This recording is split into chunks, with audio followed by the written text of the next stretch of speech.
télévision vous a un peu parlé de ces mignettes qu'on voit toujours avec de belles fourrures dans de superbes neiges. Maintenant, nous allons plus à l'est. Les Yukagir appartiennent, ils vivent dans le nord-est surtout de la Yakoutie, de la République Yakoute, et ils parlent une langue Yukagiro-Tchouvans.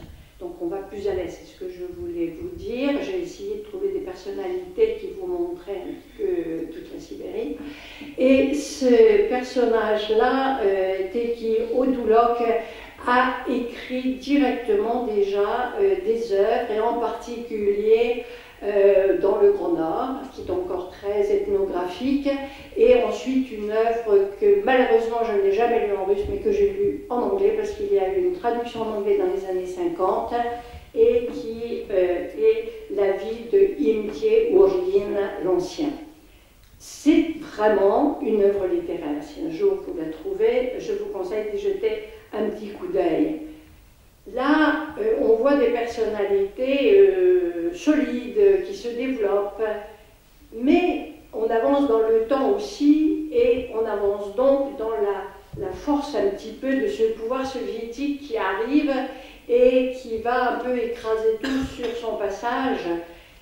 Parmi les écrivains autochtones de cette Sibérie, ils vont finir par se demander où est le bien, où est le mal. Ils ne savaient pas trop, ils voyaient débarquer des Russes qu'ils ne connaissaient que très peu à l'époque impériale, parce qu'ils vivaient dans la taïga, la toundra, et d'une manière traditionnelle. Ils avaient gardé pratiquement toutes leurs activités traditionnelles. Et là, subitement, on va avoir ce poids assez lourd des soviétiques qui arrivent et qui vont imposer un tout autre mode de vie. Et là, il y a une série d'écrivains qui vont, je n'aime pas trop employer le mot collaborer, mais qui vont partir du principe qu'il faut soutenir cette nouvelle vie. Alors je donnerai un exemple, c'est un Oudégué, donc on est encore plus à l'est puisqu'on est dans l'extrême-orient russe, Tungus Manchu de langue. Donc cet Oudégué, c'est Jansi Kimonko, qui lui a écrit de véritables romans. Les a-t-il écrits sans aide? On ne sait pas, parce qu'il était le porteur de la nouvelle vie, c'est-à-dire qu'il combattait en priorité deux éléments de la société, ce qu'on appelait les koulaks.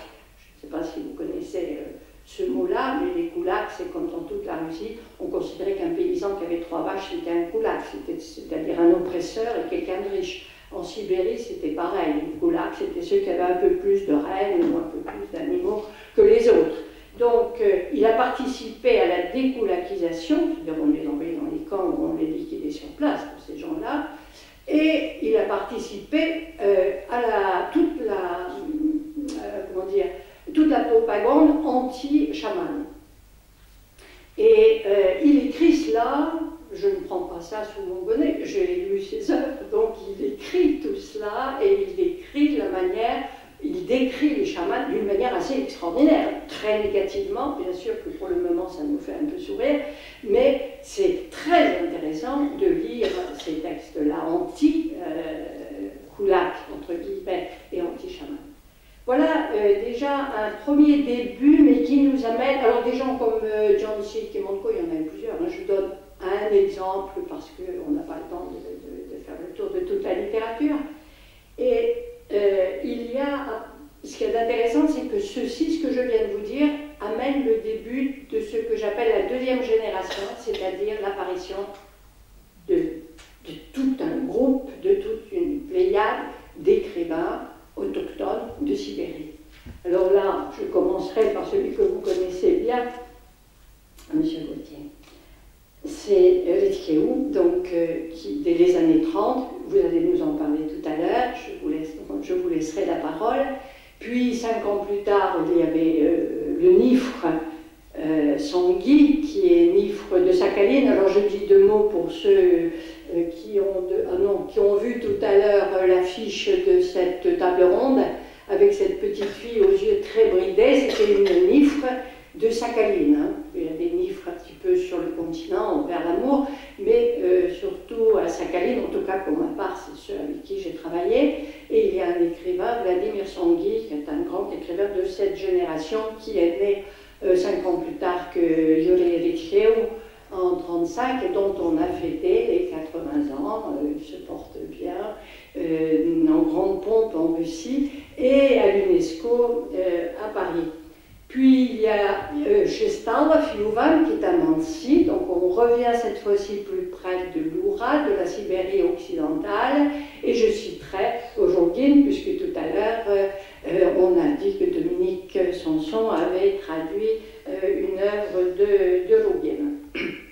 Donc je parlerai surtout des écrivains, évidemment que nous avons traduit, puisque nous allons parler des problèmes de traduction, de leur évolution, et ça me semble plus pertinent.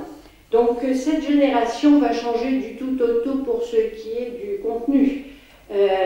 Il reste tout d'abord, ça aussi j'avais oublié de vous le dire, des écrivains qui sont plutôt poètes au début. Il y a beaucoup d'écrivains autochtones qui ont commencé par l'expression poétique, peut-être plus près de la mythologie, ça c'est tout un problème dont on pourrait parler longuement, mais on ne le fera pas. Et puis nous avons après des thèmes qui sont nouveaux, c'est-à-dire que certes, ils sont souvent, vous voyez, ce qu'il faut penser, ils sont nés en 30, 35, donc moi je rajoute 30 ans pour avoir un homme adulte, ça fait les années 60, 65, limite 70, c'est intéressant par rapport à la politique russe, de voir où on en est, ça me paraît même indispensable.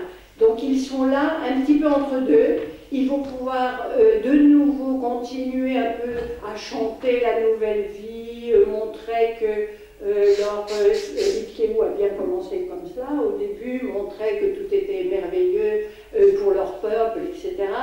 Et puis petit à petit, ils vont peut-être comprendre qu'il y a des choses qui ne sont pas tout à fait aussi bien qu'ils l'auraient espéré.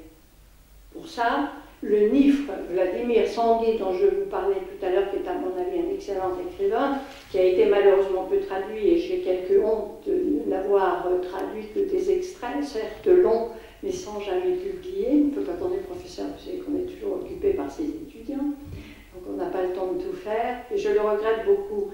Il a écrit plusieurs romans très intéressants, et il y en a un dont je dirais une chose en particulier. Les critiques, tous les critiques soviétiques, comme un accord, ont expliqué comment c'était un grand, comment Sangui était un excellent écrivain, Nifre, mais qu'il critiquait, qu'il montrait le côté archaïque de sa société, la société des Nifres, de Sakhaline, où il n'y avait que des choses qu'il fallait évidemment supprimer pour que la nouvelle vie puisse éclore tranquillement et positivement.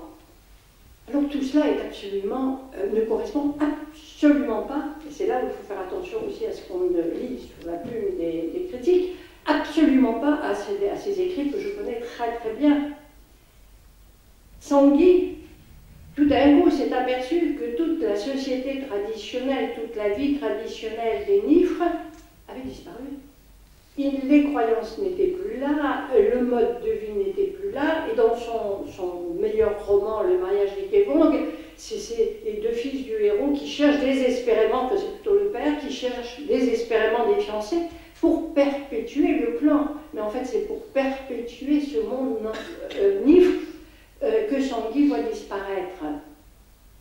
Donc, lorsqu'il écrit, il s'adresse aux siens en disant « Regardez tout ce qu'on a perdu ». C'est pas pour dire qu'il faut l'effacer et continuer de le détruire, non, regardez tout ce qu'on a perdu. Et puis que personne ne vienne m'accuser de mauvaise interprétation à propos de ce roman, parce que le héros principal termine son roman en disant, en hurlant, comme ça, dans la nature, « Homme, qu'est-il arrivé à notre monde ?» C'est un des premiers. C'est peut-être pour ça que j'estime beaucoup cette personnalité. C'est peut-être un des premiers qui a pris conscience, et pourtant dans un monde qui a été encore très, très soviétique, puisqu'il a écrit ça dans les années 70, je crois 75, il était publié ce roman, et qui a pris conscience, et qui non seulement a pris conscience, mais a osé le dire, et les Nifres ont très bien compris. Alors il y aura Chestov, bien sûr, il y aura Rogin, dont je passerai pour arriver à la 3e génération. La 3e génération, c'est celle que vous aurez en partie la chance de rencontrer pendant les journées du livre russe et des littératures russophones. Puisque de cette génération, c'est-à-dire née début des années 50, fin des années 40, vous pourrez parler, poser toutes vos questions à Tatiana Moldanova, qui est Khanty du Nord, et qui a écrit des nouvelles très intéressantes. Et il y aura également Aïpine, qui est né à la fin des années 40. Yevgeny Aïpine, qui est un très très grand écrivain, que nous avons traduit chacun à notre tour, et il y a encore beaucoup de choses très intéressantes à traduire. Et évidemment Anna Nirkagi, qui est Nénietz, mais qui a, semble-t-il, arrêté ses écrits littéraires. En tout cas, comme il me reste peu de temps pour vous parler de ces générations, je voudrais dire l'essentiel, ce qui me paraît l'essentiel, c'est-à-dire le propos de cette nouvelle génération. Eh bien, c'est la réappropriation des cultures, de leur culture, c'est-à-dire chaque écrivain va essayer de se réapproprier sa culture. Il va réinvestir les rituels en les redécrivant, mais positivement. Ils vont réutiliser leur langue, je pense qu'on parlera tout à l'heure de ce problème-là. Ils vont redévelopper, exposer les croyances, etc., etc. Donc une véritable réappropriation, et ce qui est intéressant, une réappropriation de l'oralité, de la mythologie, mais non plus folklorisée, comme cela a été pendant la période soviétique, où on en faisait de cette belle mythologie qui vous expliquait le monde, qui vous expliquait les rapports surtout les rapports entre tous les éléments de la nature. Eh bien, au lieu de cela, on en avait fait un folklore, tout ce qui paraissait à cette époque, c'était contes, légendes, ça n'avait rien à voir avec la mythologie de ces peuples. Et puis, vous trouvez dans cette génération tous les déchirements qu'ont vécu ces peuples. La séparation des générations, des parents qui ne parlent plus à leurs enfants, puisqu'il y a une autre, on les a envoyés à l'école, donc des écoles internats, puis à l'université, à Leningrad, qui ne sont coupés complètement de leur monde. La soviétisation générale, contre cette tradition orale, contre cette société traditionnelle, entre guillemets, il faut expliquer ce que veut dire ce mot traditionnel aussi, jusqu'au deuil de tout ce qui était perdu. Mais en même temps, ils sont engagés, beaucoup d'entre eux, et ils vont se battre, soit en tant que députés, c'est-à-dire au niveau de la politique, soit en tant que président d'association, ils vont se battre pour rendre à chacun, à leur peuple, ce qu'ils peuvent encore rendre. Voilà pour rapidement dit, ces générations de premiers écrivains, et jusqu'à nos jours, il faudrait parler de celle des tout jeunes, puisqu'il y a une 4e génération. Merci beaucoup Anne-Victoire Chaland pour ce panorama. Je voudrais que nous rebondissions maintenant sur les genres et les thèmes qui sont abordés par cette littérature. Les genres, vous avez parlé d'œuvres poétiques qui pourraient être en lien justement avec la mythologie, peut-être avec la prose de la littérature orale. Les récits, les nouvelles, les romans, dans quel genre, est-ce qu'il y a une spécificité des littératures justement autochtones sibériennes par rapport à cette question de genre dans laquelle elles s'expriment? Je vous laisse la parole. Comme je vois que vous me regardez, c'est ma question que ça s'adresse. Je voulais simplement, avant préciser, mais ça reprend ce qu'a dit Victor Charin, que ce soit bien clair, évidemment, que cette littérature dont nous parlons, c'est une littérature d'abord qui n'est pas le fruit d'un mûrissement de société du Nord, mais que c'est quelque chose d'extérieur, donc qui vient du monde russe, et que, essentiellement, pour l'écrit, et que d'autre part, c'est quelque chose qui a été imposé, ce qui n'est pas neutre non plus dans le rapport à l'écrit qu'ont la plupart de ces peuples aujourd'hui. Et je vois Hervé Aïpine, dont parlait Victoire Charin tout à l'heure, qui a reçu lui-même d'un écrivain une machine à écrire, une vieille Moskva, qu'il était supposé transmettre à un jeune écrivain chez qui décèlerait du talent. Et en fait, Aïpine, pour l'instant, n'arrive pas à redonner cette machine. Il est le seul à la détenir. Et bon, bon, j'espère que puisque vous parliez d'avenir, qu'il y aura d'autres écrivains qui pourront transmettre cette machine, mais donc on voit que le rapport à l'écrit est extrêmement compliqué, et effectivement, pourquoi ce rapport à l'écrit est compliqué? C'est parce que l'écrit est apparu avec l'école, donc avec la scolarisation elle-même s'inscrivant dans la collectivisation, avec tous les événements sinistres des années 30. Alors pour répondre plus précisément à votre question, évidemment la plupart des peuples ont des genres particuliers, enfin qui leur appartiennent. Pour les Nénètes, moi avec lesquels je travaille essentiellement, vous avez les Sioulbaps. Les Sioulbaps, ce sont des chants épiques où le héros est en général quelqu'un qui vole dans le ciel et qui combat des divinités ou des monstres et arrive finalement souvent à prendre la place lui-même d'une divinité. Vous avez ensuite les Yaraps. Yarab, ça vient de Yar qui signifie pleurer, et qui sont des chants épiques apparemment plus récents et qui montrent finalement la dégénérescence de la société sous l'irruption du monde russe, notamment au XIXe siècle, puisqu'on a des exemples, comme vous le disiez, de Tikhvil qui sont très positifs, mais c'est une russification douce amère, et pour beaucoup, c'est assez compliqué. Des campements entiers sont décimés jusque dans les années 1913, on a des campements entiers décimés par la variole. L'alcool fait aussi beaucoup de ravages, donc le contact avec le monde russe a été très ambigu. Et les autochtones sont construits tantôt avec les Russes, tantôt contre les Russes. Je dirais contre les soviétiques, pour vous couper un petit peu. Parce qu'ils disent rarement russe, même. Ouais. Bah, ils ont un mot, alors Lucha. Oui. Mais en fait, ils utilisent comme le mot Lucha qui vient d'une déformation de Ruski. Bon.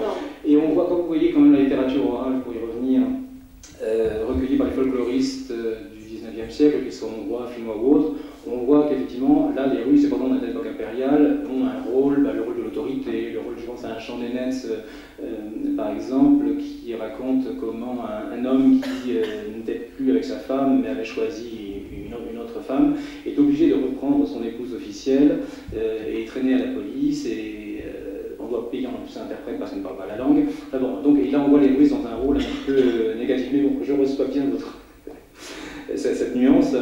Et donc, en tout cas, on a des gens comme le Sioulbaps, le Yaraps. Le Yaraps étant donc quelque chose de plus récent, comme je vous disais, qui montre la dégénérescence de cette société, sous l'influence des marchands et autres.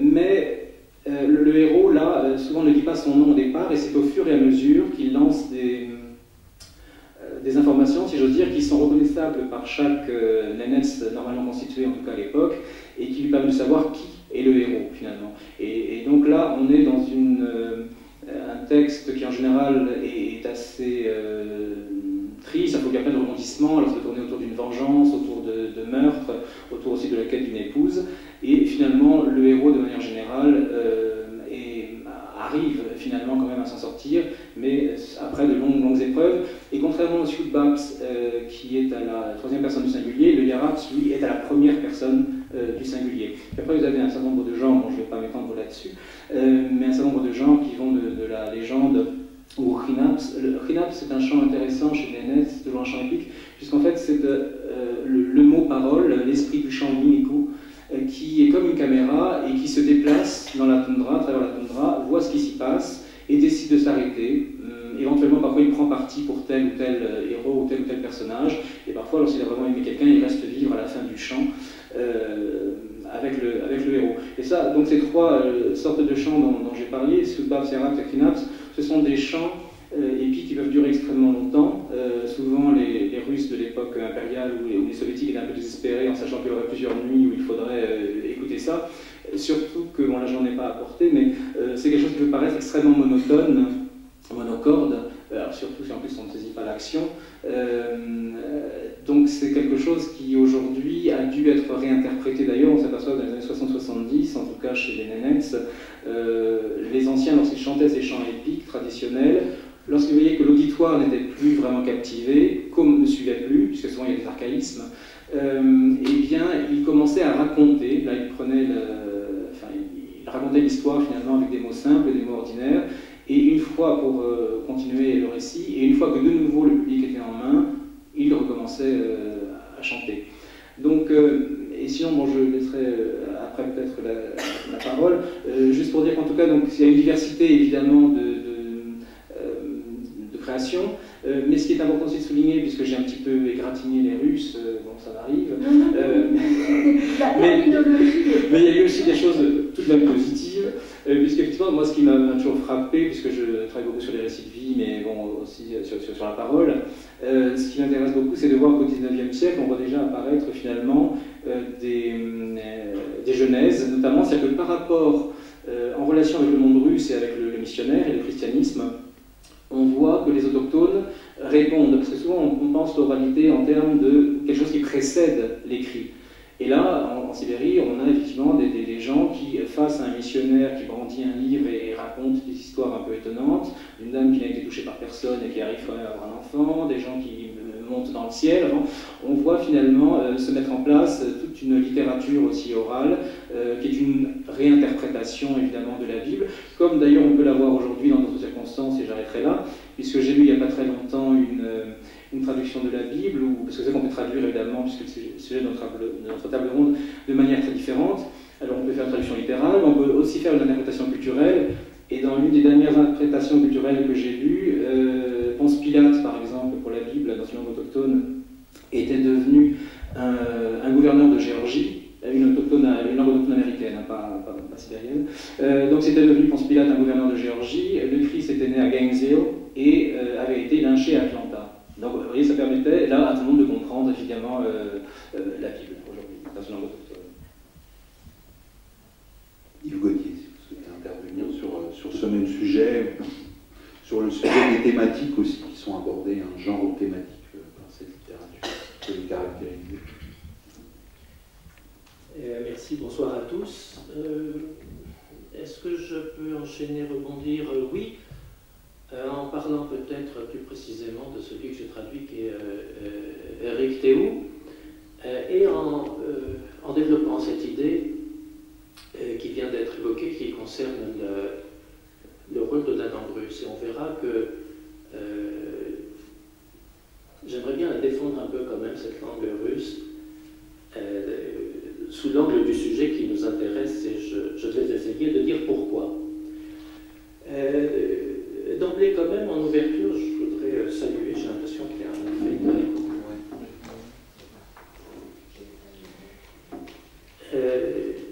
J'aimerais saluer les expressions, à mon sens et à mon oreille, très heureuses, que je viens d'entendre dans la bouche d'Anne-Victoire Charin. S'agissant de Vilka, vous disiez « porteur de la mythologie de son peuple, à partir de là, il est devenu écrivain ». Je crois que c'est la phrase clé, et que cette phrase s'applique à merveille à l'aventure littéraire de Yuri Ricteau. On est en Tchoukotka, en 1930, à Ouéden, et qui s'est révélé un petit peu comme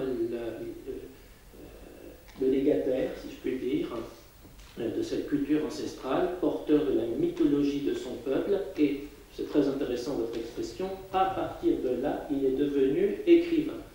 Et je dirais d'une façon très naturelle, il m'a semblé souvent, en traduisant Ricteau et en le fréquentant, que sa vie d'écrivain était très facile, puisque, si je puis dire, elle n'a consisté que, je mets des guillemets partout dans mon propos, à prêter une oreille attentive à la mythologie ancestrale de son peuple pour la coucher sur le papier une fois acquise l'écriture. Et c'est une vision un peu, comment vous dire, elle est nécessairement fausse, mais spontanément, c'est comme ça que j'ai envie d'évoquer Ricteau, quelqu'un qui prêtait l'oreille et qui puisait là à la fois la musique et le contenu et l'inspiration et le récit et la narration. Comme si son écriture n'avait été rien d'autre que d'écouter les anciens et de les écrire ainsi. Ça ressemble un petit peu à l'évocation de l'inspiration poétique, telle qu'on peut la trouver chez des poètes. Anna Akhmatova, par exemple, disant que l'inspiration poétique, pardonnez-moi, ce n'était rien d'autre que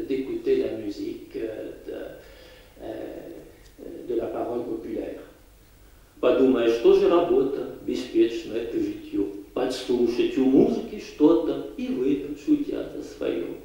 C'est tout à fait ça chez Eric Théoux, à savoir, on écoute la musique de son peuple, on la couche sur le papier, et par imposture, on appelle ça de la poésie.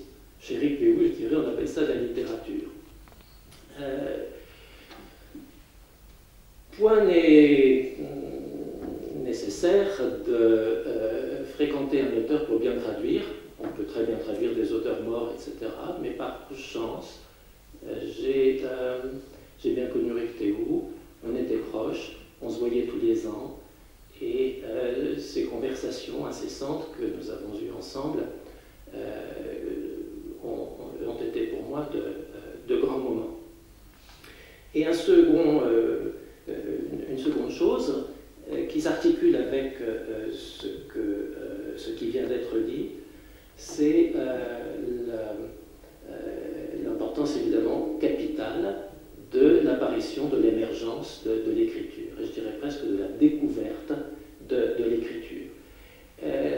Chez Eric Théoux, jusqu'à la fin de ses jours, il est mort à presque 80 ans, ce rapport à l'écriture était quelque chose de magique, et j'avais le sentiment que tous les jours, il se félicitait de cette rencontre qu'il avait eue lui personnellement, mais son peuple aussi, avec l'écriture. Il a d'ailleurs écrit de belles choses à ce propos, et je voudrais donner lecture, à titre d'illustration, d'un passage qui montre bien le rapport amoureux du Tchouktch à l'écriture. Le bonheur que ça a été que de rencontrer l'écriture et que de s'y initier. Le passage dont je vais donner lecture est tiré d'un roman qui s'appelle L'étrangère aux yeux bleus. Le titre russe est tout simplement Anna Odintsova, qui raconte le grand voyage en Tchoukotka d'une étudiante de Leningrad, étudiante en ethnographie, qui part pour la Tchoukotka pour embrasser le peuple tchoukche, sa culture, et pour l'étudier. Et la fusion est totale entre cette étudiante soviétique des années d'avant-guerre et la culture tchoukche. Elle embrasse cette culture, elle se prend un mari en Tchoukotka, elle découvre que son beau-père est chaman, et son beau-père, fasciné qu'il est par l'intérêt d'Anna Odintsova pour la culture tchoukche, va jeter son dévolu sur elle pour l'initier au chamanisme, et donc pour lui transmettre sa culture chamanique. Et vient un moment où, sous la Yaranga,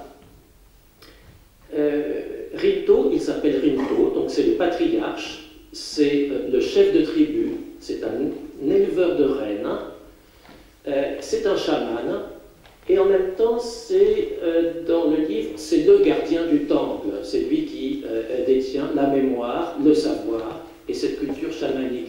Et il est fasciné, le soir, à la veillée, de voir Anna Odintsova noircir ses carnets au crayon et consigner ses notes, ses observations, ses impressions de la journée. Et il découvre ce que c'est que la magie de l'écriture. Et voyez ce qu'en écrit Eric Théoux. Quant au livre savant qui appartenait à sa belle-fille, il n'avait que de vagues rapports avec une vérité brumeuse et confuse, à en juger du moins par les explications qu'elle donnait. En revanche, il en était de bien curieux, tel ce gros livre sur les langues des peuples de l'Arctique, publié par le Cercle d'études de l'Institut des peuples du Grand Nord, une grammaire en l'occurrence. Les mots y figuraient découpés en différentes parties. Cela stupéfiait Rinto.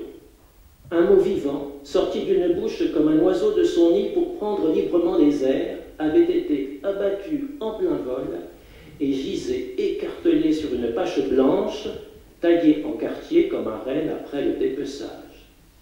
Mais une chose était de découper un animal, autre chose était de s'attaquer à un mot. Cela revenait à mettre en pièces un être humain, à le priver de son unité. Pareille pratique n'est pensable que sur un mort aussi. À contempler tous ces mots tchoukch écartelés sur le papier, un miracle se produisait. Quand Anna balayait la page blanche avec ses yeux qui couraient le long des lettres noires, et qu'elle en faisait la lecture à voix haute, les mots morts ressuscitaient et s'emplissaient de sens. Fixer sur le papier des mots pour les faire revivre, c'était bien sûr un grand miracle. Cependant, le miracle de la résurrection ne se produisait que si les yeux appartenaient à une personne sachant lire. En son fort intérieur, Rinto enviait ce savoir.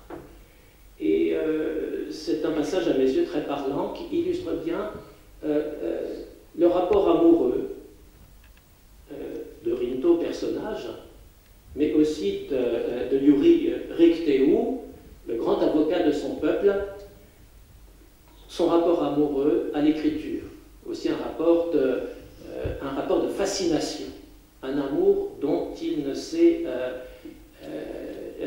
jamais départi. Donc, en résumé, l'écriture a tout donné. Et cette écriture a donné aussi une ouverture sur la culture universelle, sur la grande culture du monde. Ça a été un instrument de connaissance du monde. Quelques lignes, une citation beaucoup plus courte, qu'à titre d'illustration, j'ai tiré d'un autre livre de Rikteu qui s'appelle le Miroir de l'oubli, écrit dans le genre, on pourrait dire, de l'autofiction, mais en gros, c'est une autobiographie littéraire. Et il y a un passage très court, mais qui m'a beaucoup parlé à la lecture, où Rikteu se remet en scène, enfant, avec sur les genoux Don Quichotte, dont il lit les pages face au détroit de Bering. Il a devant lui le détroit de Bering, et il écrit ceci. Quoi de mieux que le bord d'une haute falaise derrière un phare pour lire la littérature mondiale?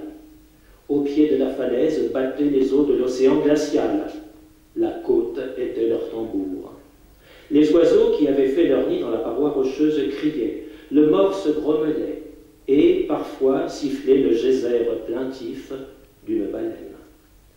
Quand les caractères d'imprimerie fatiguaient trop ses yeux, Gémeaux, en vérité c'est Rikteu, dans le récit autobiographique du Miroir de l'oubli, Gémeaux portait le regard sur l'onde et voyait le globe terrestre qui semblait d'un coup prendre vie, devenir réalité, ce chapeau du globe qui jouxtait la pointe de l'axe terrestre et qui irradiait de l'azur par-dessus les glaces peintes en blanc du pôle nord. Voyez. Ça c'est Rikteu, enfant, lisant Cervantes devant l'océan glacial, devant... Donc cette émergence de l'écriture a été quelque chose de véritablement magique qui a présidé évidemment à la vocation d'écrivain, conteur et narrateur chez Yuri Rikteu.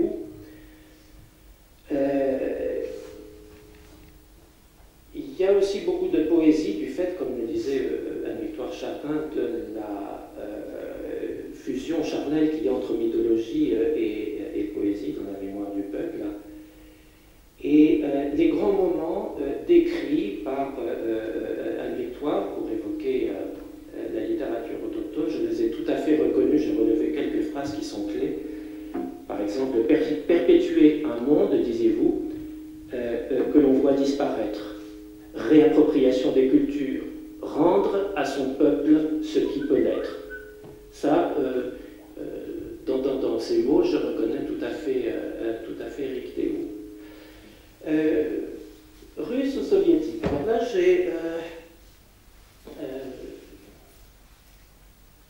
je dois dire que j'ai une certaine interrogation personnelle sur le sens de la langue russe pour les littératures autochtones en général et pour le tchoukch Rikteu en particulier.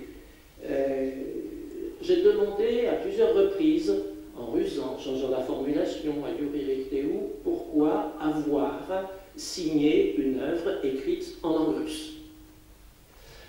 Et il y avait, je crois, deux choses dans sa réponse.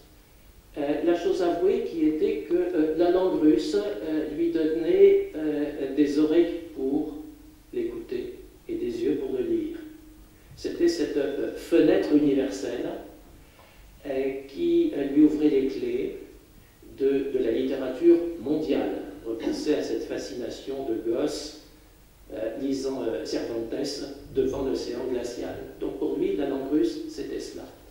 Mais je crois, pour avoir bien connu Ricteau, qu'il y avait une autre chose qui était un rapport tout à fait jouissif à la langue russe, cette langue de Pouchkine. Il y a notamment dans ses romans, j'ai cité L'étrangère aux yeux bleus, qui est de mon point de vue le roman des romans, et si on me réveillait à 3 heures du matin en me demandant quel est ton roman préféré, je dirais L'étrangère aux yeux bleus, mais on le voit aussi dans la Bible, dans la Bible Tchoukch. Ça respire Pouchkine. Il y a de très belles pages ici où l'on voit ce même Rinto que vous avez découvert à travers ce petit extrait, se livrant à une écoute critique de Onegin, de Pouchkine. Donc Pouchkine est partout. Ricteau, en effet, est né à Wenen, en Tchoukotka. Il y a passé son enfance et sa jeunesse, mais le gros de son existence à Leningrad, Saint-Pétersbourg. Il avait la langue russe des intellectuels de sa ville. Même s'il parlait le russe, je dirais non pas avec un accent, mais avec une modulation comme ça, qui consonnait avec son tchoukch natal. Donc chez Ricteau, sans conteste, et il y a un amour du russe qui est sa langue d'écriture. Il y a l'explication pratique, j'écris pour être lu donc en russe, mais il y a aussi une explication affective qui, de mon point de vue, est tout à fait claire. Et c'est d'ailleurs un commentaire que j'aimerais entendre chez les intervenants de ce soir, puisque j'ai la chance de parler à côté de savants. J'aimerais leur point de vue là-dessus, sur le rôle du russe, parce que la logique voudrait quoi? La logique voudrait que ces peuples autochtones ont été à bien des égards, c'est très ambigu, mais à bien des égards acculturés. Sinon dans la langue, du moins dans le mode de civilisation imposé, qui a été fait allusion. En Tchoukotka, par exemple, ces villages de Yaranga qui étaient rasés, on y construisait du dur à la place, ou des maisons à la soviétique, enfin, par l'urbanisation, par la socialisation, par la collectivisation, etc. Et malgré cela, pour autant que je puisse en juger, pour autant que je puisse comprendre, pour autant que je puisse lire, la langue russe ne donne pas d'urticaire aux écrivains des peuples autochtones. Tel est mon constat. Alors, je vais vous demander si je dis juste ou si je vois faux. C'est une question qui m'intéresse. Dans l'expression culturelle nationale de minorité, on le voit partout dans le monde, chez les Québécois par exemple, par rapport à la langue anglaise, notamment dans les grandes années de l'indépendantisme québécois, dans les années 60, 70, la poétesse québécoise Michel Lalonde, écrivant ce fameux poème « Speak White », qui était une réaction d'allergie assumée à la langue anglaise. Je ne connais pas, mais vous allez me dire si j'ai raison ou si j'ai tort, de réactions allergiques semblables dans les peuples autochtones de Russie. Je veux bien dire 2-3 choses sur cette question très importante. De réactions négatives de la part de la part des écrivains autochtones, qui utilisent la plupart du temps le russe, il y en a guère. Il faut bien voir que tous les écrivains que nous avons traduits ici, on les a traduits du russe. Nous sommes des spécialistes de la littérature russe et nous avons traduit tous ces auteurs, grands et petits, à partir de textes russes. Ce qui ne veut pas dire qu'il n'existe pas toute une littérature autochtone en langue autochtone. Et dans le passé, c'est-à-dire au début de ces littératures, et j'allais dire en faisant presque un saut, et maintenant, puisque j'ai tout à l'heure parlé très rapidement de l'existence d'une éventuelle 4e génération, et nous avons de plus en plus parmi les jeunes un retour à l'écriture en langue autochtone. Donc, le problème est très, très compliqué, et je dois dire que on ne sait pas ce que dans l'avenir, quel sera le choix primordial ou principal des écrivains. Je crois que c'est le russe certainement qui restera la langue d'écriture principale, puisqu'ils ils possèdent tous très très bien la langue russe, et même s'ils possèdent leur propre langue, ils ont envie d'avoir le maximum de lecteurs aussi. Mais j'ajouterais, donc ça va dans le sens de ce que vous avez dit tout à l'heure, j'ajouterais quand même une chose qui est importante. De quelle langue russe nous parlons? Et c'est là que je pense qu'il faudra arriver, je regardais l'heure qui tournait, peut-être pour parler un petit peu des problèmes de la traduction. Qu'est-ce que ça représente, cette traduction pour nous? Peut-être que nous pourrons avoir un petit moment pour en parler. Parce que si on lit Ritchiew, pour quelqu'un qui est spécialiste de la littérature russe, c'est de la langue russe très classique, avec les qualités qu'a l'auteur, évidemment, ça je ne vais pas rentrer dans cette discussion maintenant. Mais il y a des écrivains, et spécialement peut-être dans la génération qui a suivi, qui écrivent le russe, mais qui ne transmettent déjà plus un monde classique russe, mais qui transmettent en langue russe l'originalité autochtone. Et ça, je pense que c'est une nouvelle richesse de la génération de ceux qui sont nés au début des années 50, donc qui, dans les années 80, je fais toujours 30-35 ans, bon, en pleine, enfin adultes, matures, possédant déjà bien leurs instruments littéraires, sont arrivés à des résultats très inattendus et d'une grande beauté. Si je peux développer ça juste maintenant, quelques minutes, ça, oui, voilà, c'est ça. Je pensais juste quelques minutes. Il y a dans cette richesse justement une mise en récit de la mythologie. Ce qui avait complètement disparu. C'est-à-dire que la mythologie, pour moi, à l'époque soviétique, elle a été un peu figée. Ce n'est plus de la mythologie, je le disais tout à l'heure. Et cette mise en récit des critères mythologiques, c'est quoi? Puisque j'ai peu de temps, c'est par exemple la reconquête des alliances avec la nature. C'est pas simplement décrire la beauté de la nature et dire qu'on est proche de la nature, mais c'est vraiment essayer de transmettre aux lecteurs, qu'ils soient russes ou qu'ils soient autochtones ou qu'ils soient français, peu importe, si le traducteur a bien traduit, il va peut-être essayer de transmettre cela, ces reconquêtes des alliances avec la nature. Et pour cela, Yeremia Yalpin a réussi, a eu des trouvailles.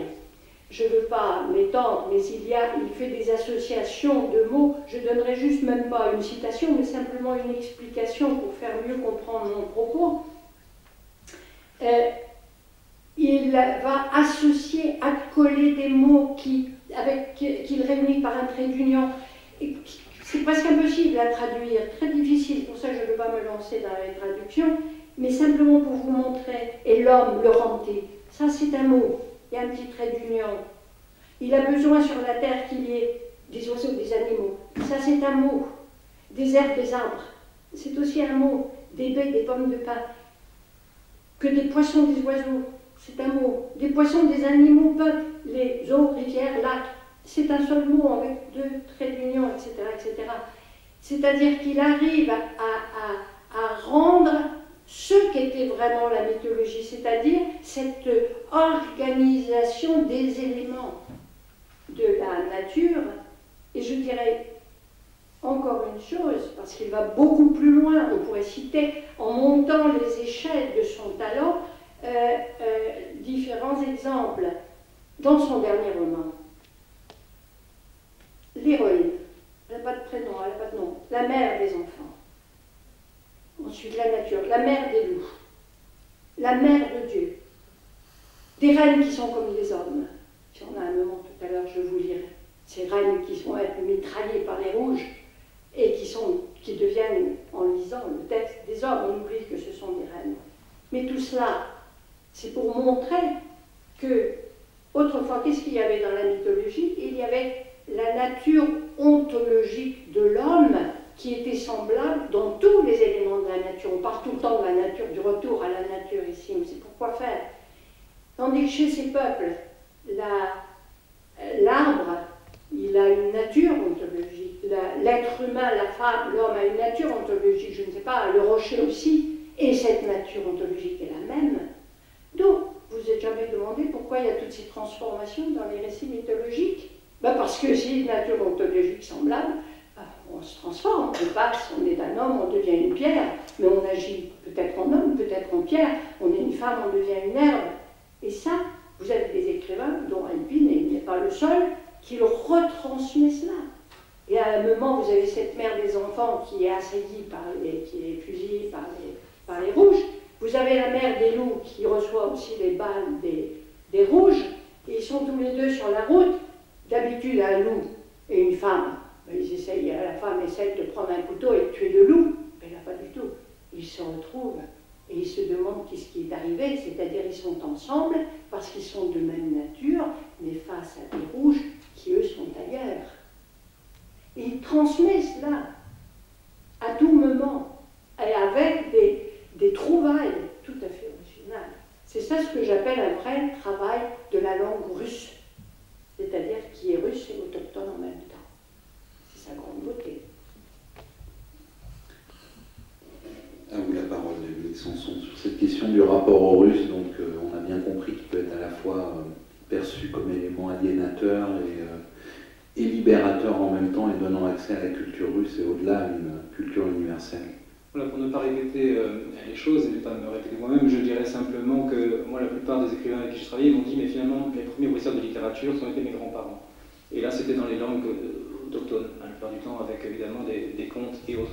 Et que la plupart aussi ont été formés à l'INS, Institut Narodossier, à Leningrad, et que pour un certain nombre, c'est une expérience très positive. Et d'ailleurs, ce sont des gens qui, effectivement, ont défendu le régime, ça y compris dans les années 30, lorsque les leurs étaient massacrés, les chamans fusillés, etc.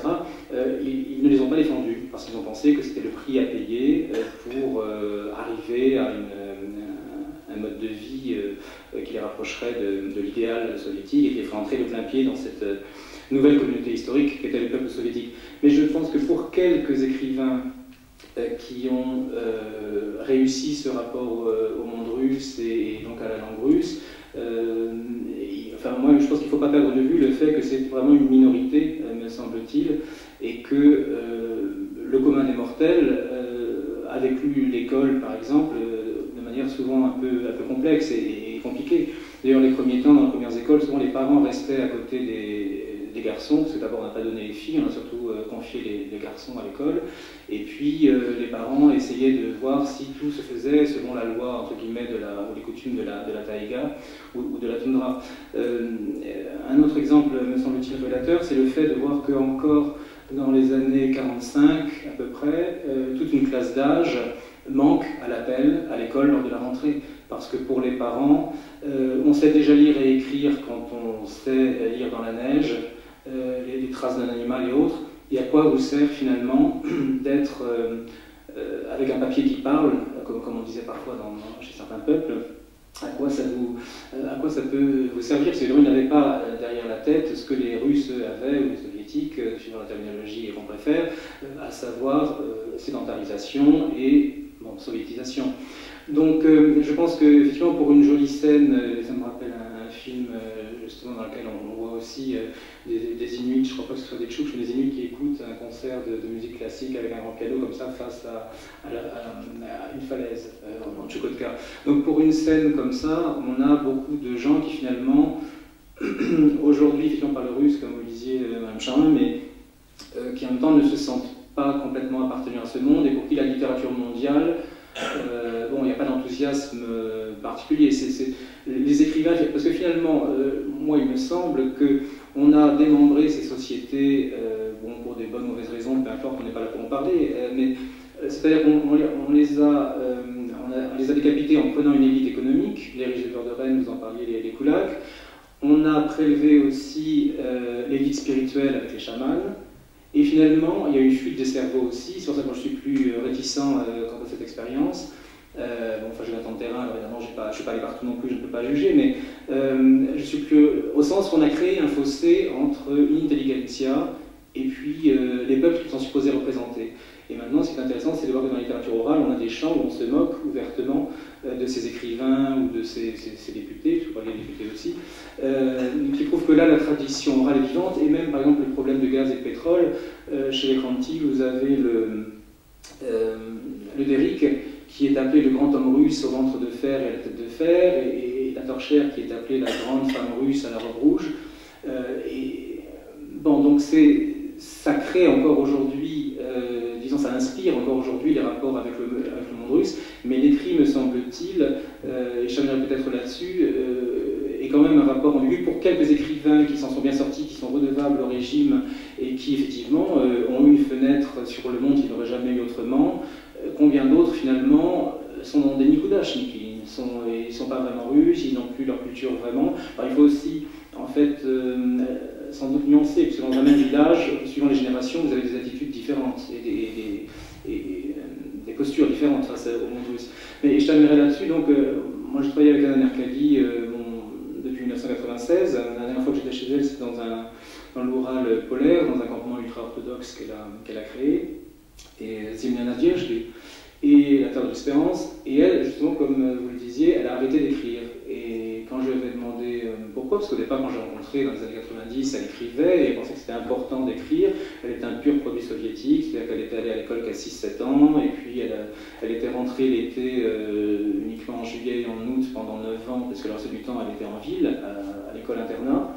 Et quand elle est rentrée à Choc, elle rentrait chez elle, elle était horrifiée par ce qu'elle voyait, pensant que justement les siens vivaient comme des sauvages, dans tout le discours officiel qu'on pouvait entendre à l'époque. Et finalement, c'est quelqu'un qui s'est mise à écrire, elle non pas par amour de la littérature ou de Don Quichotte ou de quelqu'un d'autre, mais tout simplement parce qu'elle s'ennuyait comme un rat mort, étant donné qu'elle a attrapé la tuberculose et qu'à l'hôpital, il fallait bien s'occuper. Alors elle s'est mise à écrire et elle a raconté un récit de vie, finalement, enfin sa propre existence, un récit qui est prémonitoire, puisqu'en fait il deviendra ce qu'elle va vivre elle-même, c'était un retour dans la toundra. Et à l'époque où tous les écrivains du régime écrivaient précisément sur l'autochtone émerveillé qui découvrait les lumières de la ville, elle écrit sur la difficulté d'une jeune fille qui rentre chez les siens dans la toundra. Ça s'appelle Aniko du clan Nogo, et on voit la difficulté, et c'est des scènes un peu difficiles, où on voit même le dégoût qu'elle éprouve envers son père, parce que dans la Malitsa, les vêtements traditionnels des de Rennes, est taché de tabac, il sent le poisson, il sent le... Bon, elle a un dégoût face à ça, et évidemment, elle commence à se poser des questions elle-même, sur elle-même, sur ce qu'elle est, sur son identité. Donc, et lorsque je lui ai demandé pourquoi avez-vous arrêté d'écrire, elle m'a dit, mais finalement, écrire trop longtemps, je pense que c'est nuisible pour un être humain. Finalement, ça me coupe des miens. Je voulais véritablement rendre service aux miens, leur être utile, en disant qu'ils existaient, qu'ils étaient encore là, vivants, et donc j'ai écrit sur eux, j'ai raconté leur histoire, puisque l'histoire dont on était univoque. Là, je leur donnais la parole d'une certaine façon. Je me suis rendu compte que quand ils toquaient à la porte pour me demander de l'aide, finalement, j'étais irrité. J'avais envie d'être seul. Et c'est à partir de cette prise de conscience que finalement elle a arrêté d'écrire.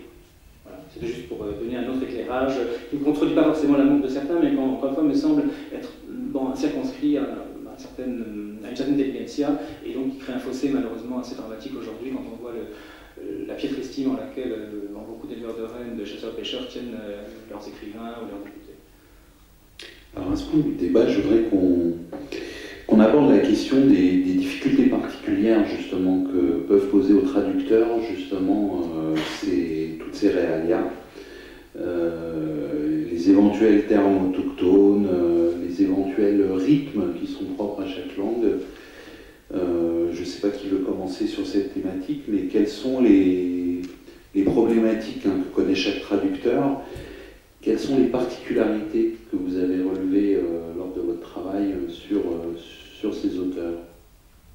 Ne me regardez pas comme ça. Je crois qu'Anne-Victor Charin voulait aussi... Moi, je n'ai rien dit, je n'ai regardé personne. Non, mais c'est monsieur qui doit regarder, mais comme je sais que tout à l'heure vous avez dit que vous vouliez bien parler de ça, que si on pouvait garder un peu de temps, donc je vous en prie, allez-y, parce que moi je viens de parler, donc Oui, je ne veux pas accaparer la parole.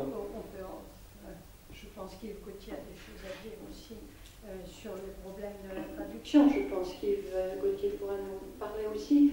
Vous avez prononcé le mot de réalia. Bon, je crois que ça c'est la difficulté la plus facile, disons. Voilà.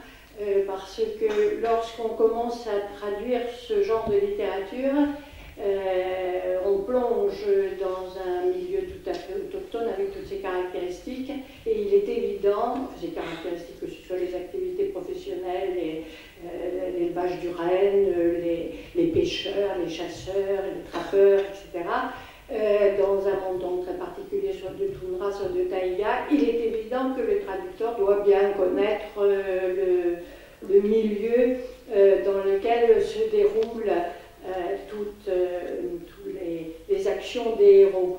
Mais ça, nous sommes tous ici, nous avons tous une formation d'ethnologue ou de longs séjours en Sibérie, donc là, de ce côté-là, il n'y aura pas de problème. Le problème, c'est de savoir qu'est-ce qu'on va garder de ces réalias. Parce que si vous avez un texte, et ça dépend de l'auteur, il y a des auteurs qui multiplient la présence de termes autochtones dans le texte russe. Donc on va se retrouver avec un texte russe traduit en français. Que fait-on? C'était ça un peu votre question de ces réalias. Alors comme je dis souvent, il y a 1000 manières de traiter ces réalias. On peut les laisser telles quelles, en langue autochtone. On peut le traduire, parce que souvent, contrairement à ce qu'on pense, il y a une possibilité de traduction. On peut mettre une petite note, on peut, avec 2 mots, au lieu de traduire un seul mot, avec 2 mots, on peut faire comprendre ce dont il s'agit. Enfin, il y a 1000 manières, mais il y a une chose qu'il ne faut surtout pas peut-être oublier, c'est qu'il ne faut pas laisser trop de réalia, parce que ces réalia, comme je disais à mes étudiants, ce sont certes des phares qui aident le lecteur à avancer dans ce monde peut-être nouveau pour le lecteur occidental, mais à phare, si vous en avez des dizaines, vous qui êtes breton, Dominique, vous devez savoir qu'on finit par perdre son chemin tout court, donc ça c'est pas une bonne solution de garder trop de réalia. Donc il faut mesurer, comme toujours. Les autres difficultés, bien sûr, les notes. Dans le dernier roman, donc La Mère de Dieu dans les neiges de sang, il y a beaucoup de notes. On les a rejetées à la fin avec Anne-Paul Desfilles-Focard parce que nous étions entre 2 mondes, puisqu'il s'agit du soulèvement des Khanty contre la soviétisation. C'est pour ça que je parlais plutôt du mot soviétique tout à l'heure, la soviétisation. Et nous sommes en plein dans ce monde, et il y a beaucoup de choses sur le plan historique russe que nous avons jugé utile d'expliquer, plus tout le monde, les mots qui ont trait au monde autochtone qui est en l'occurrence Khanty, ça en fait beaucoup. Mais personnellement, je suis pour les diminuer, toutes ces notes, parce que je pense qu'un roman, c'est pas fait pour avoir un discours un peu scientifique qui vous explique les choses. Il faut quand même essayer de rentrer dans le roman, dans l'œuvre. Alors, vous voyez que je crois que dans ces cas-là, ce qu'il faut, c'est garder la juste, je dirais, distance de l'ethnologue. Savoir, pas tout dire, essayer de comprendre le maximum, enfin, vous voyez, tout ce qu'un ethnologue peut faire sur le terrain, et ce que nous faisons bien avant même d'attaquer ce genre de traduction. Il y y a, à propos des difficultés, je parle toujours un peu technique parce qu'il y a des difficultés beaucoup plus complexes, c'est une nouvelle tendance maintenant. Vous me direz que Tolstoï le faisait déjà, puisqu'il commence certains de ses romans en français, avec des paragraphes entiers en français. C'est donc pas nouveau, mais c'est nouveau quand même pour ce genre de littérature, et les chercheurs maintenant se penchent sur cette question. Ce sont des paragraphes entiers en langue autochtone. Si vous avez un autochtone et un russe qui se rencontrent, parce qu'il vit dans ce village depuis longtemps, vous avez l'autochtone qui parle sa langue, le russe qui parle le russe. Que fait-on avec cela?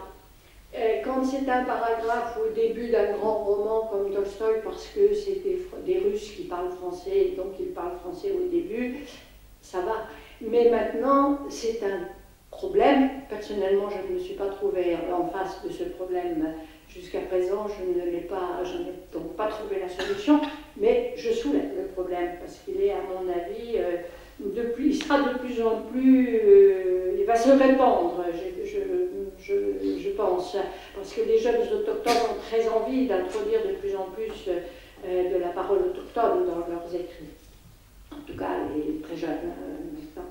Et tout à l'heure, il y a des choses plus complexes. Oui, il y a des choses plus complexes. Ça, je l'ai trouvé dans Tatiana Malganova, donc vous l'avez traduit, mais comme j'étais l'éditeur, j'ai relu, et ça, c'était vraiment difficile. Vous avez, et qui vient directement de l'oralité, vous avez des ruptures. Bon, je donne un exemple. Vous avez une description d'une douceur lyrique extraordinaire, avec toute la beauté d'une jeune fille qui arrive avec ses fichus de couleurs au milieu de la neige, enfin tout ça est très, très lyrique. Et d'un seul coup, vous avez, mais comme un coup, vous recevez une force de l'épopée qui arrive là, c'est-à-dire une rupture totale de style, de contenu. Alors, quand vous traduisez cela en suivant déjà le texte, impossible à garder. Mais que faire? Alors, je crois qu'une fois, on avait fait un nouveau paragraphe, difficile. Des ruptures comme cela, il y en a d'autres. Il y a, par exemple, un héros qui fait telle et telle chose, il s'adonne à ses occupations, et d'un seul coup, vous plongez dans un autre monde. Au début, on ne comprend pas vraiment, c'est le songe, c'est un de ces songes, mais qui est arrivé d'une manière tellement inattendue que vous n'avez même pas réalisé qu'on était passé d'une réalité au songe prémonitoire, ou au contraire qui rappelait le passé, peu importe. Pareil, on ne sait pas ce qu'il faut faire de ces choses-là. Tout à l'heure, j'ai parlé des répétitions d'Aipin. Alors, il donne des répétitions qui rappellent la cadence des chants. Je ferai juste une petite citation pour terminer.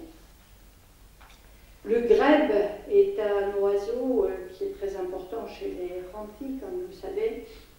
Et ici, je vais lire ce texte parce qu'il parle aussi du pétrole, on va un peu parler, mais ça a détruit beaucoup de choses.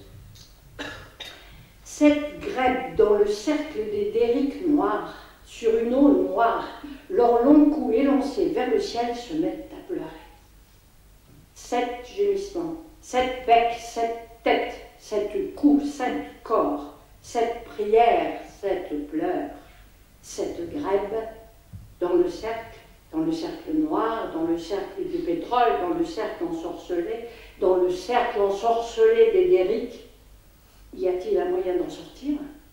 Existe-t-il une issue? Il nous parle d'un problème simplement de ce pétrole qui a tué toutes ces terres, qui a détruit leurs terres, et ils ne peuvent plus élever les rennes. Mais regardez, dans une poésie avec un rythme tout à fait de chant de la tradition orale.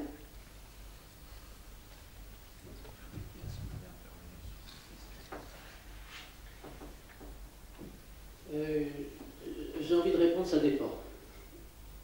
En ce qui concerne la prose, je crois que l'auteur, par son écriture, insuffle à ses phrases un rythme, un mouvement, une dynamique, et ça, on le sent. Et on peut parfaitement traduire. S'agissant des termes spécifiques,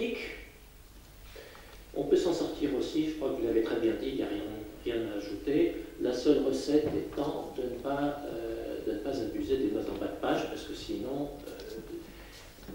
c'est illisible.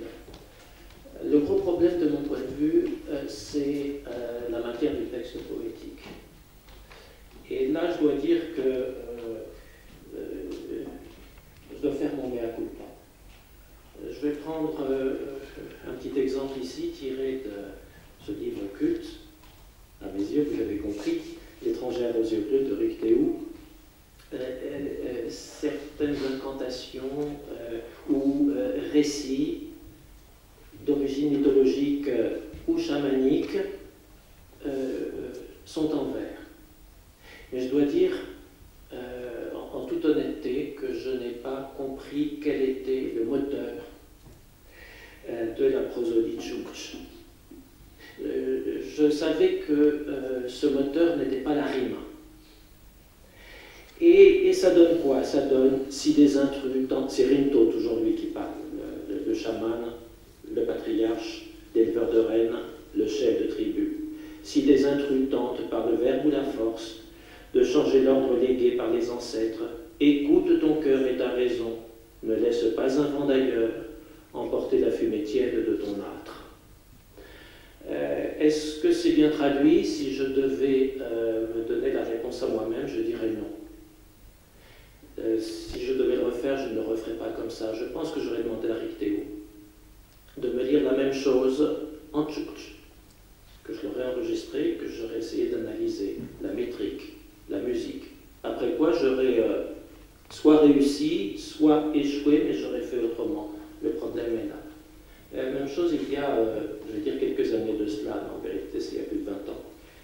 J'avais fait ce petit travail, les chamans de Sibérie, leur tradition orale, ce sont des récits de chamans consignés en son temps, dans les années 1920 et 1930, par Xenophantov en Yakoutie, dans une démarche de sauvegarde de la mémoire qui est en train de mourir, Yakout.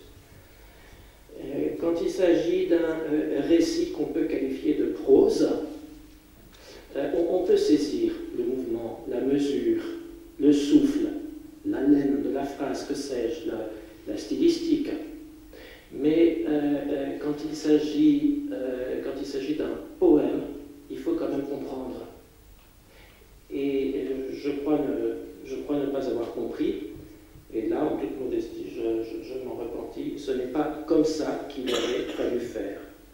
Ô Lucabiard le géant, il s'agit du mythe de la paternité divine, qui possède un poignard assoiffé de sang, dans un fourreau en proie aux esprits, qui a à la bouche un morceau de viande grasse et les manches toujours ensanglantées. Ton père et géniteur, maître immense et redoutable, t'envoie cette corde qui te procurera une nourriture gardée à ta seule intention. Est-ce que c'est bien traduit? La réponse que je me donne aujourd'hui, c'est non. Il y a des lois à cette poésie, en termes de musique, de métrique, je vais me répéter. Il faut essayer de travailler avec. Vous êtes très modeste. Vous êtes très modeste, car ce livre est remarquable. Montrez-le à tout le monde. Et je trouve très bien que vous ayez choisi de le traduire. Dominique Sanson, sur ces questions de... Tout a été dit. Mais c'est vrai que jouer en NS, par exemple, il est évident qu'il y a des choix à faire, par exemple, ne serait-ce parce que c'est une langue plus ou moins aggluttinante, mais aussi parce que c'est une langue extrêmement souple, et que vous pouvez mettre une forme verbale à un nom, à un substantif, par exemple. Alors, je ne sais pas si vous dites Hanina. Hanina, c'est le chasseur. Bon, bah, si vous rajoutez la désinence de la première personne du singulier, Haninadam, ça devient je suis chasseur. Bon, et en fait, vous arrivez finalement, là je vous prends un exemple extrêmement simple, mais sur toute une phrase où vous avez tout un ensemble comme ça de combinaisons possibles, etc. On arrive finalement, évidemment on peut traduire le sens sans problème, mais pour essayer, si on veut être un peu fidèle, disons, à la forme, ou montrer les différentes possibilités de cette langue, c'est extrêmement compliqué, mais je ne sais plus si c'est vous qui avez dit tout à l'heure, mais enfin moi en tout cas j'ai l'avantage de pouvoir travailler avec ces écrivains, puisque évidemment bon, certains sont morts, les premiers écrivains dont on a parlé, parlé, mais que ce soit Epine, Moldanova, Glin ou Nerkali, bon, même si je n'écris plus pour l'instant, sont des gens à qui j'ai pu m'adresser, avec qui j'ai pu avoir des entretiens, etc., chez qui j'ai vécu la plupart du temps. Et le fait de connaître aussi ces cultures, je pense, quelque part, donne parfois des clés quand on est bloqué dans certaines situations. Et c'est vrai que, parce que parfois on peut très bien traduire de manière assez simple et naturelle, et puis en revanche parfois on bute sur certaines choses, et le fait d'avoir eu une expérience sur le terrain va vous permettre, va vous donner une forme de réponse. Merci, il ne nous reste plus que quelques minutes, donc je voudrais qu'on aborde un dernier point qui est lié à la place de cette littérature au sein de la russophonie. Nous, Français, on a l'habitude de ce concept de francophonie. Nous savons que des écrivains d'origine diverse continuellement enrichissent notre langue. On a des exemples caribéens très célèbres. On a la phrase de Kateb Yassine avec le fameux butin de guerre qui le met dans un contexte qui peut même être conflictuel. Je voudrais savoir quelle est la place justement de ces auteurs au sein de ce qu'on peut appeler la russophonie aujourd'hui. Je ne sais pas qui veut répondre à cette question. C'est une discussion que je lance, une dernière. Je vous en prie. Je ne sais pas. Ah bon, peut-être. Je ne sais pas. C'est-à-dire, si c'est à l'heure actuelle, c'est une chose. Si c'est à l'heure actuelle, c'est une chose, mais au cours de l'histoire, disons, de ces littératures d'expression russe, donc je vais oublier, je voudrais dire quelque chose. Nous avons beaucoup parlé ici de peuples autochtones qui appartiennent aux peuples autochtones minoritaires de la Sibérie. Et je ne voudrais pas qu'on laisse une impression d'ignorance par rapport aux autres peuples.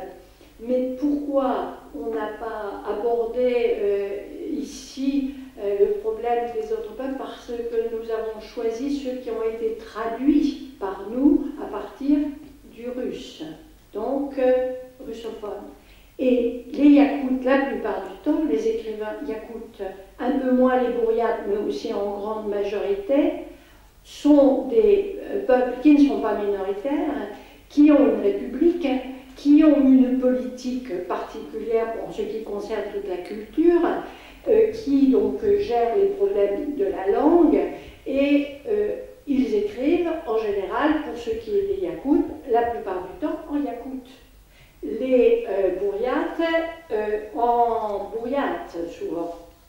Donc, on avait même fait les littératures de Yakoutie et du Bouriati, on avait fait ce petit recueil à part, alors que les minoritaires étaient dans la même revue dans ce recueil-là, parce que, à cause de ce problème, c'est-à-dire que là, nous voulions faire connaître la littérature yakoute, mais ne connaissant pas le yakoute ou le bouriate, nous étions passés par des traducteurs qui avaient déjà traduit du yakoute et que nous avons traduit en français pour faire connaître aux lecteurs français. Donc c'est vraiment un problème, ce n'est pas par ignorance qu'on n'a pas voulu vous parler de ces deux grandes républiques qui partagent finalement la Sibérie et l'Extrême-Orient en deux.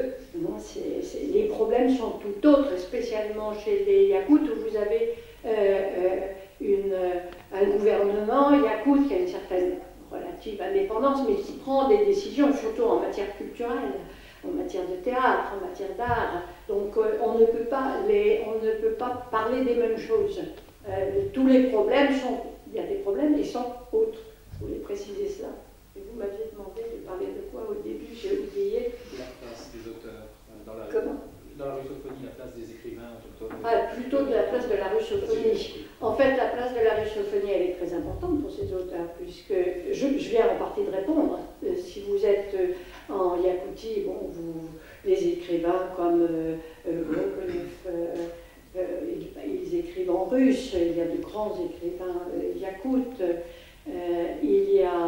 Donc là, on parle d'autre chose, mais tandis que les peuples minoritaires, dont certains écrivent bien sûr en langue autochtone, puisque nous avons même quelques représentants ici qui traduisent à partir des langues autochtones, mais la majorité du temps, on parle du texte russophone, qui a été écrit au départ en russe. On parle bien donc de russophonie. Ils font connaître leurs particularités, les particularités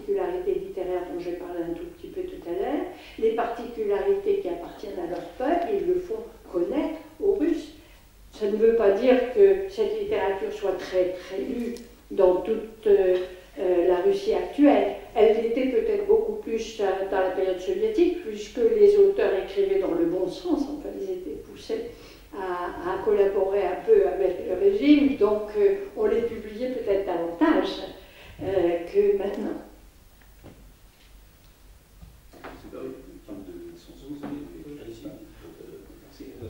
Juste pour dire qu'aussi chaque écrivain a déjà sa propre relation à la langue russe et au monde russe. Bon, je sais que par exemple Maria Vagatova, qui est une poétesse que nous connaissons, la Kranti-Nantisk, elle n'écrit pratiquement qu'en kranti et ne se traduit pas. Alors elle est tout à fait capable, surtout qu'elle était membre du parti, donc elle maîtrise très bien la rhétorique du russe. Et en fait, elle ne se traduit pas. C'est un choix personnel. En revanche, on a Tatiana Moldanova, que vous n'avez pas tout à l'heure, qui sera aussi au journée du livre, qui elle, souvent, enfin c'est ce qu'elle me dit en tout cas, n'écrit en russe que pour les choses positives, parce que bon, elle sait que le quotidien n'est pas facile, même si elle fait partie de l'intelligentsia, pour le reste de la population, tout n'est pas toujours simple, donc elle préfère écrire en russe des choses positives, et à partir du moment où en revanche elle écrit des choses plus difficiles, là elle passe par le kranti, en sachant qu'elle aime d'ailleurs les métis, qu'elle est à moitié russe, à moitié kranti. Mais sinon c'est vrai que tous ces gens sont pratiquement membres de l'Union des écrivains, ce qui est une forme de reconnaissance par la Russie.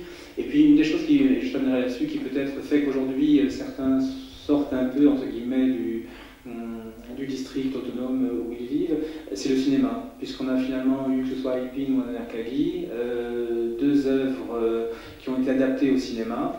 Et alors je m'en rends pas très bien compte, puisque finalement je fréquente plus la Sibérie que la Russie européenne, mais donc je ne sais pas quel retentissement ça a eu véritablement en Russie européenne, mais en tout cas il y a des cinéastes de la Russie européenne qui ont fait des films à partir de ce que vous avez traduit, La mer de Dieu dans les neiges de sang pour Alpine, et puis pour Anakagi, Aniko du clan Nogo, mais aussi son deuxième récit, Le Lichen Blanc, enfin son troisième récit, Le Lichen Blanc, et donc à partir de ces deux récits d'Anakagi, ils ont fait un film qui a été traduit en français de manière un peu étonnante, le caribou, le renne des caribous, non, le lichen des caribous, je sais pas en allemand, le caribou c'est une autre serge politique, c'est plutôt bon, au Canada, mais bon bref.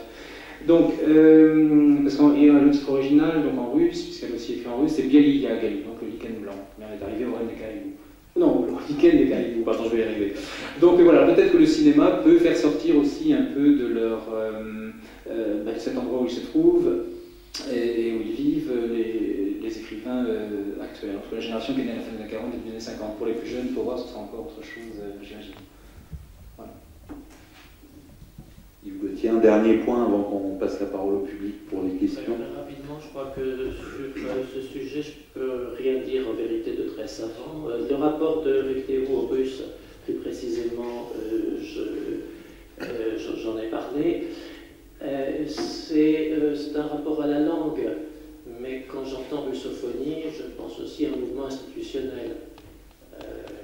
Je ne sache pas que ces auteurs s'inscrivent dans cette logique. C'est quelque chose d'assez compliqué, de passionnant et de très affectif en même temps, de très biographique,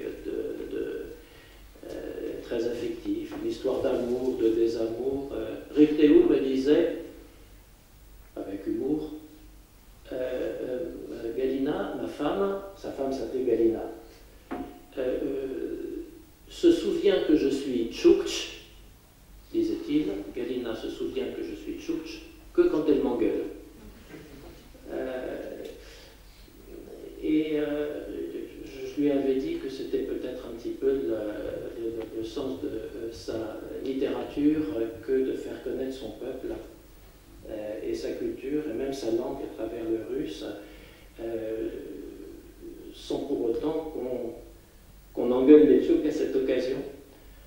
Un rapport comme ça assez complexe, avec aussi une dimension, je ne sais pas si ça répond à la question, je crois que non, mais j'aimerais dire un mot là-dessus, c'est qu'il y a dans la littérature russe de très beaux textes, de très grands textes, qui ont été écrits en hommage au peuple autochtone.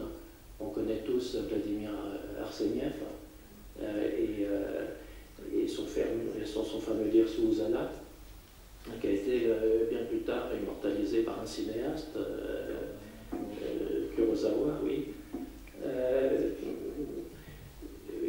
Il y en a eu d'autres qui s'inscrivent dans la Pléiade. À l'époque soviétique, il y avait un aventurier, écrivain qui s'appelait Grigory Fedoseyev, hein, qui lui a écrit des choses assez intéressantes sur les éleveurs de rennes Even et Evenk, des choses comme L'esprit mauvais de Yambouy, qui est un grand thriller taïgué, hein, ou Pashka de la Tanière aux ours, qui en son temps d'ailleurs a été traduit en français, ou un très bel hommage à un guide de la taïga, un guide Evenk de la taïga qui s'appelait Ulukit Khan, et qui est mort à près de 100 ans. Il a survécu à son livre qu'il a immortalisé, voilà, pour Fedoseyev. Et on trouve chez certains auteurs russes contemporains un bel hommage à des peuples sibériens ou des minorités du Grand Nord. Le jeune Golovanov, par exemple, avec son éloge du voyage inutile. Là, c'est le miroir inverse. Les auteurs russes qui parlent des peuples autochtones, beaucoup l'ont très bien fait. Merci beaucoup. Le temps a tourné, nous avons un peu dépassé la limite, mais c'était inévitable avec un sujet aussi riche. Donc là, nous passons la parole au public pour des questions que vous auriez envie de poser à nos invités.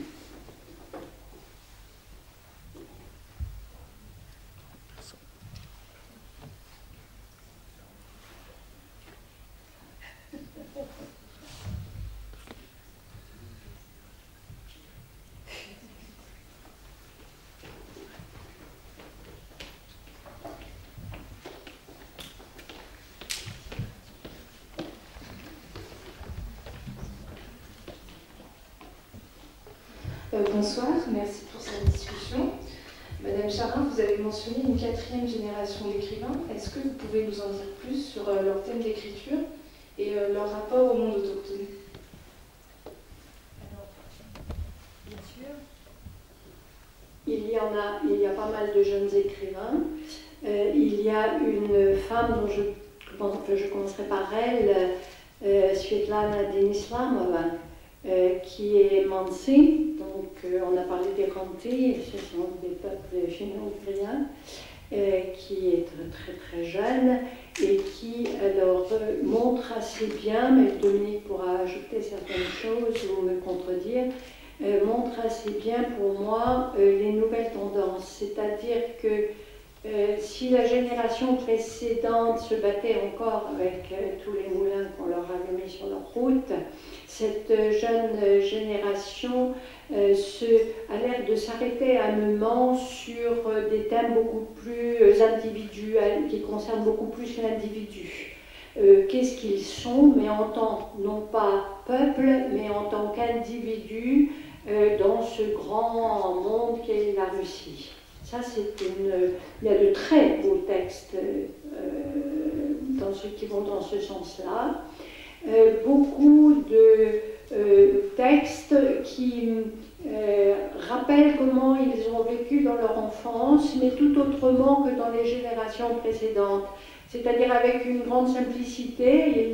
Vous avez parlé de récit de vie tout à l'heure, parce qu'il est vrai que même avec Tatiana Montarnova, on pouvait parler du récit de vie. Avec cette jeune Svetlana Denislamova, on a comme un récit de vie, mais qui n'est pas là pour montrer des choses qui l'auraient blessé au fin fond de son être à cause de raisons extérieures, mais plutôt quelque chose qui est beaucoup plus intériorisé par rapport à elle-même, par rapport à sa manière de devenir adulte, de grandir dans la société dans laquelle elle se trouve, comme n'importe quel individu pourrait le faire dans une autre société. Personnellement, je trouve ça très intéressant. C'est peut-être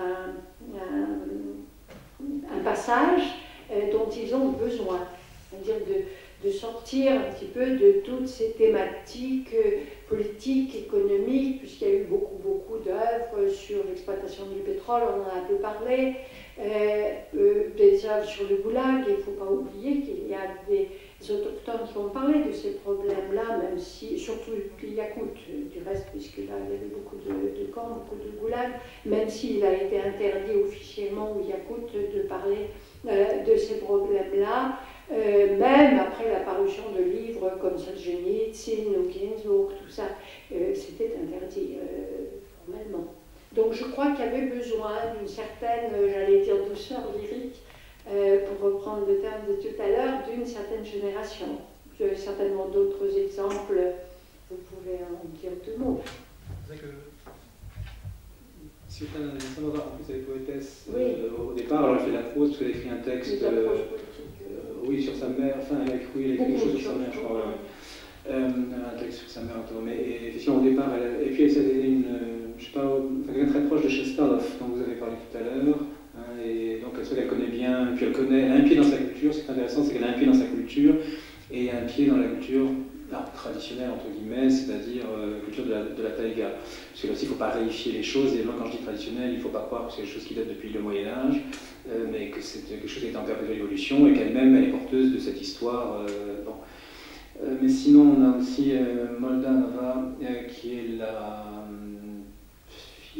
sœur de Timofey Moldanov, Uliana Moldanova, qui est aussi très jeune, qui elle vit, pour l'instant, ça changera peut-être après, mais dans la taïga, et qui a déjà proposé quelques récits. Donc, il y a un frémissement. Bon, alors, vous, je proposais plutôt de nature optimiste, enfin moi aussi au départ, mais bon, le terrain parfois relativise un peu mon enthousiasme. Donc, je ne sais pas, j'espère que ce frémissement aboutira à quelque chose. Ça me fait plaisir de vous entendre, parce qu'il y a quelques années, vous disiez l'inverse. J'étais optimiste et vous étiez pessimiste sur l'avenir des jeunes générations. Ça me fait très plaisir. Bon, ben, vous voyez, j'évolue, c'est plutôt rassurant. Je crois que c'est eux qui évoluent dans la cité, qui chantent, et qui sont toujours là. Mais ça, je crois qu'en tout cas, donc, effectivement, il y a donc, des choses qui sont écrites là-dedans, mais il est évident que la génération dont on a beaucoup parlé, d'Aipin, Narkagi, bon, Shestadov, sont des gens qui, enfin, non plutôt Aipin et Narkagi, sont des gens qui sont nés à la fin des années 40, début des années 50. Je crois que cette génération, elle est arrivée à maturité, là, vraiment maintenant. Elle se mêle encore d'écrire pour l'instant. Cela étant dit, la plupart du temps, beaucoup doivent se battre sur d'autres fronts et donc ne peuvent pas rester derrière une table à écrire en permanence. Bon, Narkagi a annoncé, comme je vous l'ai dit, en tout cas pour l'instant. Aipin lui-même est député. Bon, donc en tant qu'acteur politique, il ne peut aussi se contenter d'écrire. Cela étant dit, je crois qu'il y aura aussi là, sur les thématiques à dire des choses, parce que moi je trouve que quand Aipin écrit par exemple sur les siens, j'aime bien ce qu'il écrit. Quand il écrit sur l'amour, je suis plus sceptique. Mais bon, des goûts et des couleurs. Donc il est évident que bon, c'est une littérature en tout cas qui continue d'exister, mais qui quelque part, me semble-t-il, encore une fois, a cette particularité d'être extérieure et d'avoir été imposée, et que donc le rapport à l'écrit est vraiment le fruit d'une minorité, et que je ne sais pas, moi parmi les gens que je connais, ou mes amis, ou mes proches, beaucoup finalement connaissent assez peu les œuvres de leurs propres écrivains. Donc ce qui est un constat un peu triste parfois. Nous avons encore le temps pour une dernière question.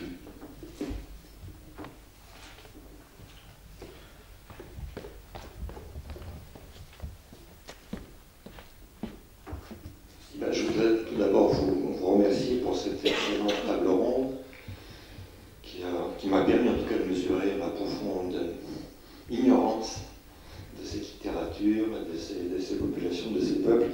Mais étant organisateur moi-même, enfin, ou l'un des organisateurs des journées du livre russe, je ne voudrais pas trop me jeter des fleurs pour dire combien c'est important que ce genre de manifestation nous permette de faire connaissance avec cette littérature, ces écrivains.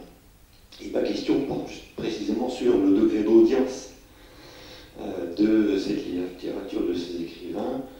À votre connaissance,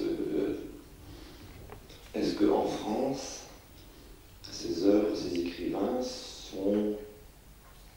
bénéficient d'une certaine audience? Je ne sais pas trop comment m'exprimer, parce que ce sont sans doute des degrés assez faibles. Mais je compléterai peut-être ma question en vous demandant est-ce que vous avez peut-être une idée de ce que représente l'effort qui est fait en France pour faire connaître ces écrivains, cette littérature, comparé aux efforts que peuvent faire ou ne pas faire d'autres pays voisins ou d'autres espaces linguistiques. Et on pense évidemment à l'espace anglo-saxon, qui ont des moyens parfois supérieurs aux nôtres. Est-ce que c'est une question pertinente? Est-ce qu'on peut comparer? Est-ce que ça peut avoir de l'intérêt? Oui, c'est très intéressant. On peut comparer, mais d'une manière... Je sais qu'en Allemagne, il y a beaucoup de publications d'écrivains de Sibérie et spécialement de Yakout, parce qu'il y a toute une littérature Yakout très importante et qui peut être traduite soit à travers le biais du russe, soit directement du Yakout. Ce que je connais, c'est plutôt par le biais du russe. Mais il y a un certain impact qui me semble un petit peu plus important qu'en France. Je dis ça pas par amertume, puisqu'il y a 40 ans que j'essaye de faire connaître cette littérature. Alors c'est un siècle presque au niveau d'une personne, une petite personne humaine. Et je me souviens quand j'ai créé ces études sibériennes ici, et je suis très heureuse de savoir que j'ai des successeurs aussi brillants, je me battais avec tout le monde pour arriver à faire connaître ces écrivains, avec l'administration, avec les éditeurs. J'ai essayé j'ai dirigé une collection sibérienne aux éditions Paulson, où j'ai publié donc tous ces romans, Les caresses de la civilisation. Je ne les ai pas tous apportés, La mère de Dieu, et finalement ça prend un temps fou et on n'arrive pas à tout faire. Mais je suis très très heureuse que les journées du livre russe, que ce soit vous ou que ce soit d'autres personnes présentes dans la salle, essayent, j'ai l'impression d'avoir un petit peu d'aide comme ça, essayent de montrer l'intérêt de ces littératures qui sont très intéressantes. C'est ce que j'ai essayé d'expliquer tout à l'heure en montrant qu'il y a une grande originalité de ces littératures, en tout cas dans la 3e génération et sans doute dans la 4e qui va venir, par rapport à la littérature russe, et en même temps c'est de la littérature russe, c'est de la littérature russophone. Mais très souvent, c'est comme les littératures francophones, elles apportent un peu d'originalité et un peu d'une autre fraîcheur et voient peut-être les mêmes problèmes sous d'autres aspects. Donc c'est toujours enrichissant, je pense.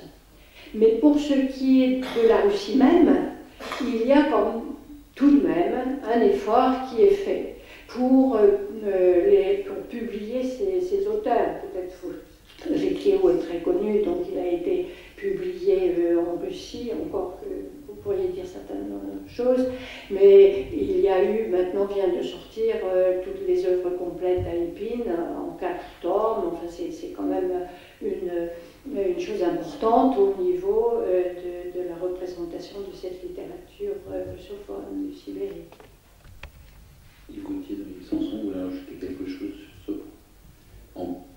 Très rapidement, on est très proche du bon.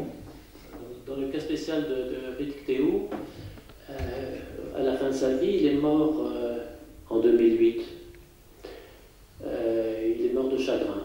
Galina, sa femme, est morte, et puis il est mort peu après elle.